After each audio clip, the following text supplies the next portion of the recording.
Hello, Oklahoma and hockey fans in the United States and Newfoundland. Welcome to Sooner Hockey on OU Hockey TV. And the Sooners win possession back. Here's Barone. Takes a look, sends it back over to Mondu. Mondu, pass down low. Andrew Lowe sends it back to Mondu. Mondu back to Barone. Back for Mondu. Mondu moves in, pass across the zone. Sinclair shot, score!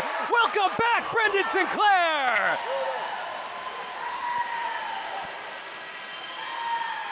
He has Mondu with him, Low with a shot, save made by Hughes, rebound, another save by Hughes, another rebound and score!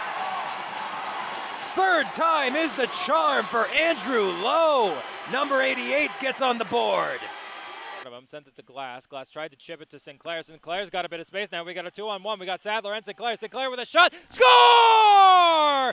Brendan Sinclair gets the Sooners within another. 4-2 Cowboys. 9:16 to go. I don't know how I feel about pulling the goalie this early, but if it works, it works. Bickford with it now. Bickford sent it to Sinclair. Sinclair has space. Back to Bickford. Over to Glass. Glass with a shot. Saved by Lipinski. Is it? Let's score! The puck up behind Lipinski and the Sooners put it in. 4-3 Cowboys with 6:56 to go. 42.7 to go here in the third. The Sooners have been knocking on the door, but can they get that one last goal to tie it up at 4-4? It was 4-1 with 12 minutes to go in the third. The Sooners have clawed nearly all the way back, but they're running out of time. Nate Payne wins the draw back to Bickford. Bickford passes it to Glass. Glass back to Bickford up high. Big shot, blocks, shot, score! It's in! Nate Payne ties the game!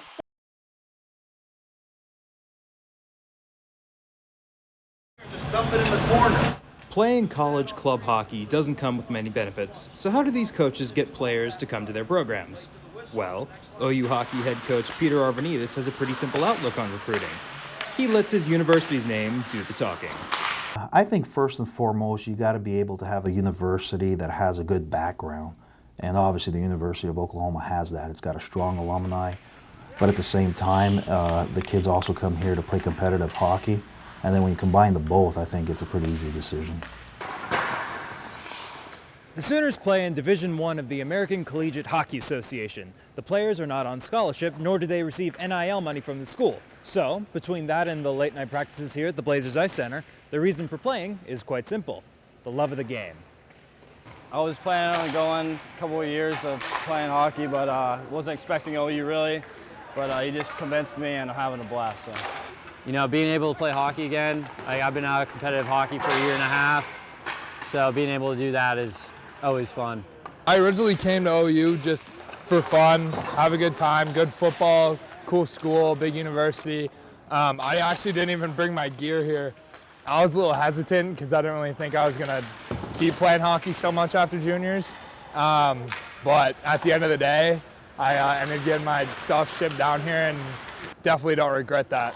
With the bulk of their roster set to return next year, OU hockey is ready for their 21st season. Ben Dackiw, OU Nightly. It's a small town feel in a big city. Last April, the Wichita Falls Warriors announced they'd moved to the Blazers Ice Center in Oklahoma City.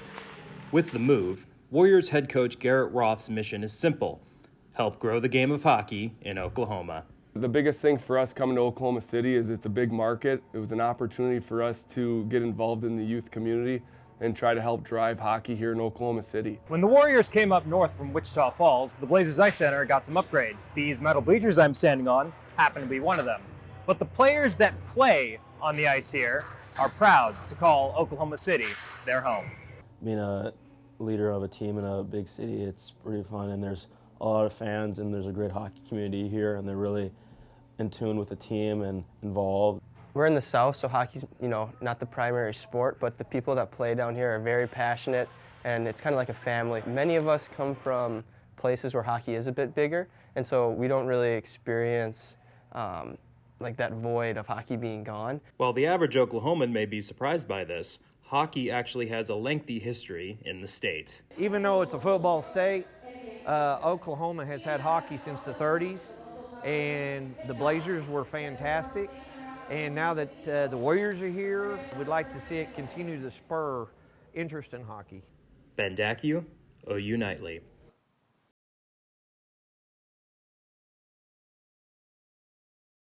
There's so much more to this matchup than Dylan Gabriel and Quinn Ewers. Texas's red zone offense is mediocre. 11 touchdowns and 21 trips. OU allows 1.2 red zone scores per game against FBS opponents. Texas outscores their opponents 135 in the second half. OU hasn't allowed a second half touchdown since they played SMU. This is going to be a very close game in the Big 12 championship preview. Look, Brenton, I like South Carolina as much as you do, but they can't pass block and they can't run the ball. 9 sacks against North Carolina last week and -2 rushing yards. I like Shane Beamer, but not nearly enough to take the Gamecocks on the road. Give me the Bulldogs.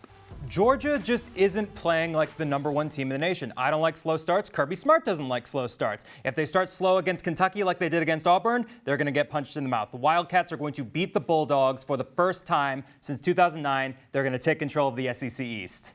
Here, the ACHA released their first rankings, and something that the public at home might not know is that the ACHA, to decide who goes to nationals, they use a computer ranking, and that is not what these rankings are. This is a coaches ranking, like the coaches poll that comes out for college football every week or so.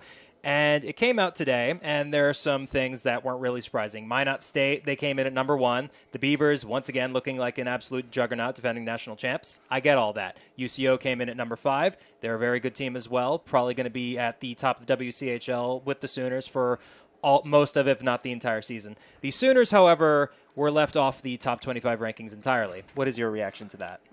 Welcome in, ladies and gentlemen. My name is Ben Dackiw. Alongside me, making her regular season debut, Miss Amy Acevedo. Tonight's Sooners Crimson Tide. I'm very excited.